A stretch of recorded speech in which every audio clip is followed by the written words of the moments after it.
जय हिंद साथियों। स्वागत है आप सभी का आपके अपने YouTube channel defence welfare junction के एक नए एपिसोड के अंदर। और मैं हूं आपका साथी विजय कुमार। साथियों, आप लोगों ने ये देखा होगा कि आर्मी हेडक्वार्टर द्वारा या रिकॉर्ड ऑफिस द्वारा बार बार एक तरह की एडवाइजरी जारी की जाती है कि इन केस अगर जब एक एक्स सर्विसमैन की डेथ होती है तो उसके बाद क्या क्या कार्रवाई करनी पड़ती है उसके डिपेंडेंट को। ये एडवाइजरी बार बार क्यों जारी की जाती है दोस्तों? दोस्तों, अगर आपको बताऊं तो जब एक एक्स सर्विसमैन जीते जी तो अपने सारे के सारे काम वो खुद कर लेता है, लेकिन उसके जाने के बाद यह देखा गया है कि जितने भी उसके डिपेंडेंट हैं, जितने एनओकेज हैं, उनको पता नहीं होता कि उनको नेक्स्ट स्टेप क्या लेना है।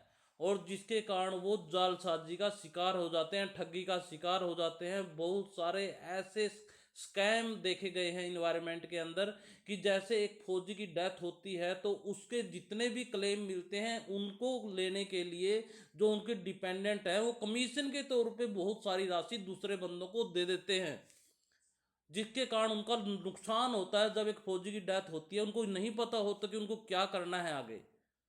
तो इसी की वजह से बार बार ये एडवाइजरी जारी की जाती है आर्मी हेडक्वार्टर द्वारा कि इन ठगों से बचा जा सके और उसके डिपेंडेंट को ये पता हो कि आगे के स्टेप उनको क्या लेने हैं।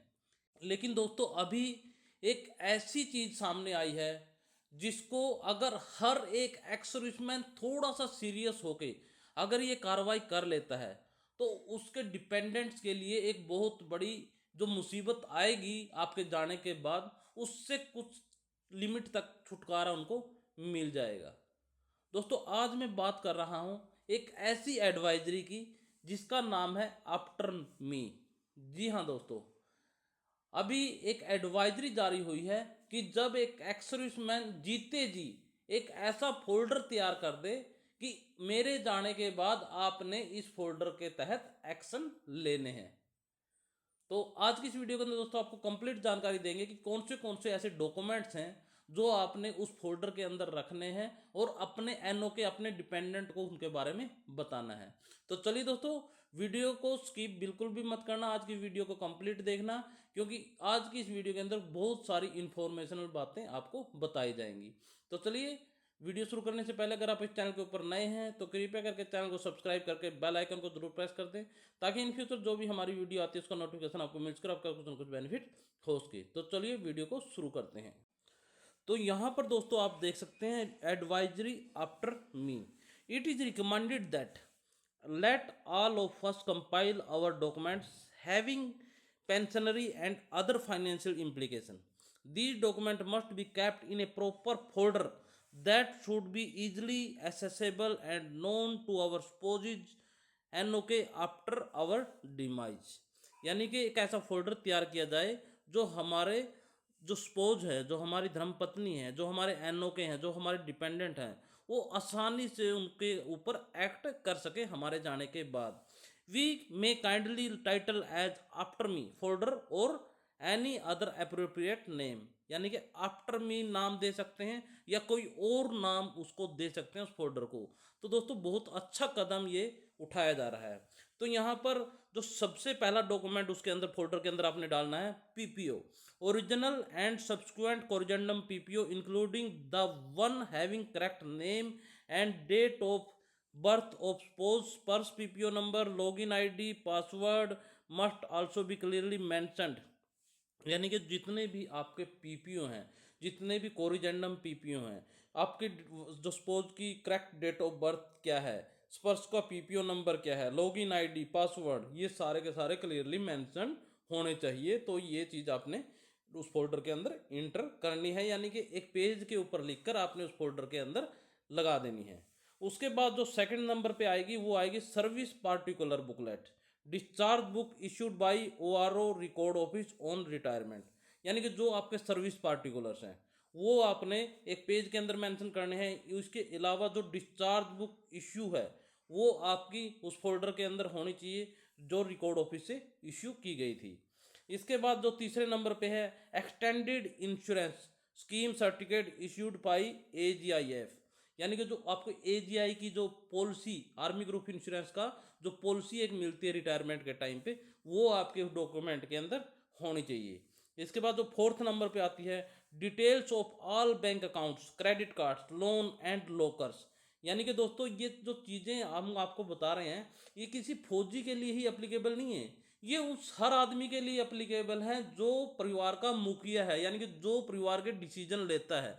तो वो सारी चीज़ें आप एक फोल्डर के तौर पे तैयार करनी है, ताकि आपके जाने के बाद आपके घर वाले उसके ऊपर एक्शन कर सकें। तो यहाँ पर जितने भी आपके बैंक अकाउंट्स हैं, क्रेडिट कार्ड्स हैं, लोन्स हैं, लॉकर्स हैं, उसकी डिटेल्स आपने लिख के रखनी है एक पेज के ऊपर कि भाई ये बैंक का अकाउंट नंबर है, ये इसकी पासबुक है अगर है तो, क्रेडिट कार्ड है, ये लोन चल रहे हैं मेरे, और ये जो भी आपकी ईएमआई वगैरह उनकी डिटेल्स आपने रखनी है। इसके बाद नेक्स्ट है दोस्तों, photo copies of all card, ESM identity card, ECHS card, CSD card, Aadhaar, pan card और ड्राइविंग लाइसेंस।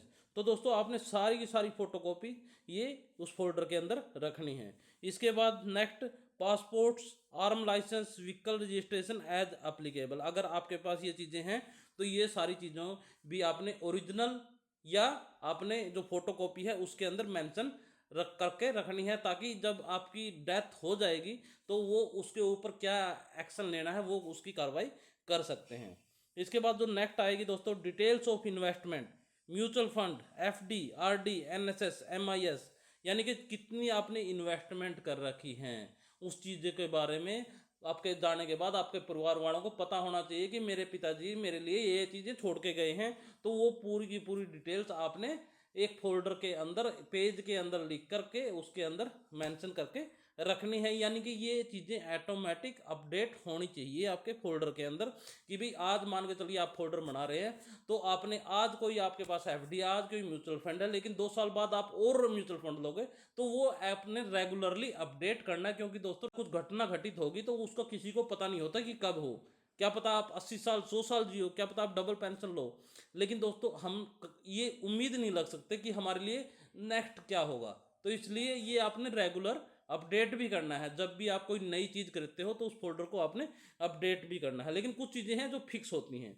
इसके बाद नेक्स्ट है दोस्तों, details of immovable property along with documents. जितने भी आप जो रजिस्ट्री ज़मीन वगैरह खरीदते हो, जो प्रॉपर्टी खरीदते हो, उसके ज़मीन के जो भी दस्तावेज हैं वो उस फोल्डर के अंदर होने चाहिए। उसके बाद डिटेल्स ऑफ क्लब मेंबरशिप, अगर कोई है आपके पास क्लब मेंबरशिप तो वो होनी चाहिए। उसके बाद income tax detail including IT portal login ID and passwords, ये भी आपके पास होनी चाहिए। उसके बाद कॉपी ऑफ विल, कि भाई आपने कोई वसीयत कर रखी है तो उसका डॉक्यूमेंट भी आपका उसके अंदर होना चाहिए। इसके बाद नेक्स्ट है दोस्तों, format of letters for claiming of pension, AGIF, demise grant, ADLRS, यानी कि जो जितने भी फॉर्मेट्स जो आर्मी हेडक्वार्टर द्वारा दोस्तों मान के चलिए आपको फैमिली पेंशन के लिए प्रॉपर लेटर फॉर्मेट तैयार किया गया है कि आपने उसमें अपना सिर्फ आर्मी नंबर रैंक नेम भर के डेथ सर्टिफिकेट जो भी सपोर्टिंग डॉक्यूमेंट लगा करके आपने वो भेज देना है। उसके ऊपर प्रॉपर एड्रेस वहाँ पर दिया है कि आपने कहाँ भेजना है। तो उस तरह के जो फॉर्मेट्स हैं दोस्तों वो आपने अपने फोल्डर के अंदर पहले से ही लगा के रखने हैं कि इन केस कुछ हो जाता है तो इस तरह के फोल्डर्स ये डॉक्यूमेंट भर भर के आपने आगे डिस्पैच कर देने हैं, ताकि समय रहते कोई भी आपको नुकसान ना हो। इसके बाद नेक्स्ट है दोस्तों, contact details of DIAV, colonel veterans of your local area, Zila Sainik board, ECHS, ESM helpline, station headquarter, CMP desk, यानी कि जितने भी कॉन्टैक्ट डिटेल्स हैं वो आपके एक फोल्डर के अंदर मेंशन होने चाहिए कि आपका आपसे रिलेटेड, कि भाई जैसे आपका रिकॉर्ड है, मान के चलिए मेरा रिकॉर्ड ईएमई रिकॉर्ड है तो ईएमई रिकॉर्ड का हेल्पलाइन नंबर क्या है, कहाँ कहाँ कॉन्टैक्ट किया जा सकता है मेरे केस में, मेरा जिला सैनिक बोर्ड का कॉन्टैक्ट डिटेल्स क्या है, किससे मिलना है, यानी कि सारी चीज़ें उसके अंदर मेंशन होनी चाहिए। ये वन टाइम है दोस्तों, यानी कि मेरा रिकॉर्ड ईएमई रिकॉर्ड है यही रहेगा, चेंजमेंट नहीं होगा, तो ये एड्रेस वगैरह सेम रहेंगे। लेकिन दोस्तों कुछ चीज़ें हैं जो अपडेट करनी है, मान के चलिए कोई एफडी म्यूचुअल फंड वगैरह है तो वो आपने रेगुलर अपडेट करना है। इसके बाद है दोस्तों, login ID and password of Sparsh, रोद्रा, ECHS, internet banking, mobile banking, email etcetera, यानी कि जितनी भी आपकी लॉगिन आईडीज हैं जो आपको पता है वो सारी की सारी उसके अंदर मेंशन रखना। और वो सिक्योर चीज़ है दोस्तों ये, यानी कि ये नहीं है कि आपने उसको बना कर किसी तीसरे आदमी के हाथ में हैंड ओवर कर दी, नहीं। वो आपके सिर्फ एनओ को ही पता होना चाहिए, आपकी स्पोज को ही पता होना चाहिए कि आफ्टर मी के नाम से एक हेडिंग दे देना उसका, कि मेरे जाने के बाद ये चीज़ें आपने करनी है। दोस्तों ये चीज़ बहुत ही ज़रूरी है, एक बहुत अच्छा कदम है एक डिपेंडेंट्स के लिए। बेसिकली ये डिपेंडेंट्स को लिए वीडियो बहुत इंपॉर्टेंट है, क्योंकि उनको एक्ट करना पड़ेगा आपके जाने के बाद ना। तो इस वीडियो के ऊपर दोस्तों प्रॉपर एक्शन लेना, और हो सके तो अपने डिपेंडेंट को इस वीडियो को शेयर ज़रूर करना, क्योंकि डिपेंडेंट की नॉलेज में होना भी ये चीज़ें बहुत ज़रूरी है। दोस्तों इस तरह की वीडियोस बनाने से कोई ऐसा नहीं है हार्ड एंड फास्ट रूल कि भाई हमारे को बहुत ज़्यादा फाइनेंशियल लाभ हो रहे हैं। सिर्फ और सिर्फ अवेयरनेस फैलाना, यही हमारा मकसद है कि भाई आप लोगों को आपके जाने के बाद आपके डिपेंडेंट को कोई भी प्रॉब्लम ना आए। तो इस तरह के चैनल से इस तरह की वैल्यूएबल इंफॉर्मेशन पहुंचती रहेगी। आज मैं हूं, कल को दूसरा भाई कोई चैनल बनाएगा, तो आपका मकसद होना चाहिए सिर्फ और सिर्फ इंफॉर्मेशन हासिल करना। कहाँ से हासिल कर रहे हो वो अलग मैटर है, आप कोई भी प्लेटफॉर्म चूज कर सकते हैं, लेकिन हर जो भी चैनल ओनर है उसका एक ही मकसद होता है कि जितने भी हमारे एक्स सर्विसमैन्स आती हैं उनको उनके वेलफेयर से जुड़ी जो भी जानकारी हो वो उन तक पहुंचाई जा सके। उसके ऊपर वो एक्शन लेना चाहता है नहीं लेना चाहता वो उसकी मर्जी है, लेकिन उसको पता तो हो कि ये इस तरह की कोई स्कीम लागू हो रखी है। तो आशा करते हैं दोस्तों इन्फॉर्मेशन आपको पसंद आई होगी। अगर वीडियो पसंद आई है तो वीडियो को लाइक शेयर और चैनल को सब्सक्राइब करना बिल्कुल ना भूलें। तो चलिए इसी के साथ इस वीडियो को एंड करते हैं, फिर मिलेंगे आपको एक नई वीडियो के साथ, तब तक के लिए जय हिंद।